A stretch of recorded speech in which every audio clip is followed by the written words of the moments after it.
పశ్చిమ గోదావరి జిల్లా జంగారెడ్డిగూడెం పట్టణంలో మధ్యాంజనేయ స్వామి వారి పూర్వభద్ర జన్మ నక్షత్రం సందర్భంగా ఆలయముఖ మండపంలో వేలాది భక్తుల నడుమ నేత్రపర్వంగా సువర్చల హనుమత్ కళ్యాణాన్ని నిర్వహించడం జరిగిందని ఆ దేవస్థానం కార్యనిర్వహణాధికారి ఆకుల కొండలరావు వెల్లడించారు.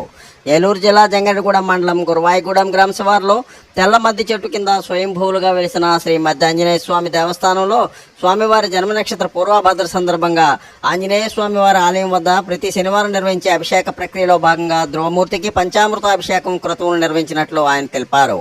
ఆలయ మండపంపై ప్రత్యేకంగా పూలతో అలంకరింపబడిన వేదికపై ఆశీనులు చేసి అర్చక స్వాములు స్వామివారికి శాస్త్రోక్తంగా క్రతువులు నిర్వహించినట్లు ఈవో కొండలరావు వివరించారు. స్వామి స్ఫూర్తి న్యూస్, పశ్చిమ గోదావరి. ఏలూరు జిల్లా జంగారెడ్డిగూడెం మండలం గురువాయిగూడెం గ్రామంలో స్వయంభూమూర్తిగా కొలువైన శ్రీ మధ్యాంజనేయ స్వామివారి దేవస్థానంలో ఈ రోజున శనివారం కావున ప్రతి శనివారం వల్లే ఈ శనివారం కూడా ఉదయం 8 గంటల నుండి మా దేవస్థానం అర్చక స్వాములు, స్థానాచార్యులు వారు, వేద పండితులు సమిష్టిగా శ్రీ మధ్యాంజనేయ స్వామి వారికి పంచామృత అభిషేకం అత్యంత వైభవంగా జరిపి ఉన్నారు. అదేవిధంగా ఈరోజు శ్రీ స్వామివారి జన్మ నక్షత్రం పూర్వభాద్రం నక్షత్రం తిథి అయినందున మా దేవస్థానం అర్చక స్వాములు, స్థానాచార్యులు వారు, వేద పండితులు, సిబ్బంది సమిష్టిగా శ్రీ సువర్చల సమేత శ్రీ ఆంజనేయ స్వామివారి కళ్యాణ మహోత్సవం అత్యంత వైభవంగా వేద మంత్రాల నడుమ అంగరంగ వైభవంగా జరగడం జరిగింది. అదేవిధంగా భక్తులు 50 మంది ప్రతిరోజు శ్రీ స్వామివారిని దర్శించి తదనంతరం మండపంలో ఉచిత ప్రసాదం, తదనంతరం అన్నప్రసాద భవనం నందు అన్నప్రసాదం కూడా స్వీకరించి వెళ్ళవలసిందిగా కోరుచున్నాం. ప్రతిరోజు వలె ఈరోజు కూడా మా దేవస్థానం వేద పండితులు ఇరువురు కూడా అభిషేకం, కళ్యాణం అనంతరం వేదపఠనం కూడా చేయడం జరిగింది.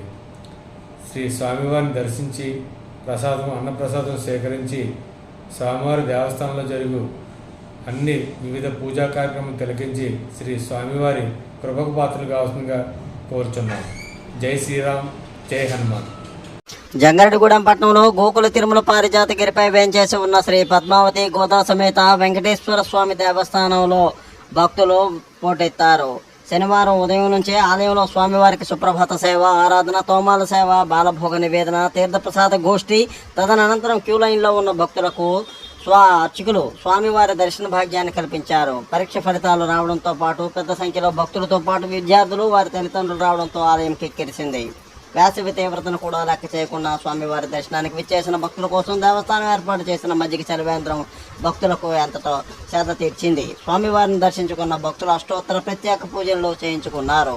వారి మొక్కుబడులను, ముడుపులను చెల్లించుకున్నారు. ఆలయానికి విచ్చేసిన భక్తుల కోసం శనివారం జంగారెడ్డిగూడెం పట్టణానికి చెందిన దాతలు దేవస్థానం ప్రసాద వితరణ చేశారని దేవస్థానం ఈవో మానికల రాంబాబు తెలిపారు. అన్నప్రసాద వితరణ చేసిన దాతలకు ఆలయ ప్రధాన అర్చకులు నల్లూరు రవికుమార్ ఆచార్యులు అష్టోత్తర పూజ జరిపించి వేద శిష్యులతో పాటు ప్రసాదాలను అందజేశారు. స్వామి స్ఫూర్తి న్యూస్, పశ్చిమ గోదావరి.